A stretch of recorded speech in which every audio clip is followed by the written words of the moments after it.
तर अमरावतीमधील परतवाडा पोलिसांनी अश्लील व्हिडिओ प्रकरणी ज्या युवकाला अटक केली आहे तो MIMचा कार्यकर्ता असल्याचा आरोप भाजप खासदार अनिल बोंडेंनी केला आहे।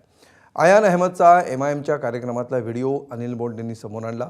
पोलिसांनी या प्रकरणाच्या खोलात जायला हवं, महिला अधिकाऱ्यांनी आणि सायबर पोलिसांनी याचा तपास करावा अशी मागणी अनिल बोंडेंनी केली आहे। तो MIMचा सदस्य आहे असं कळतंय, परंतु एकट्या मुलाचं काम नाही आहे ते।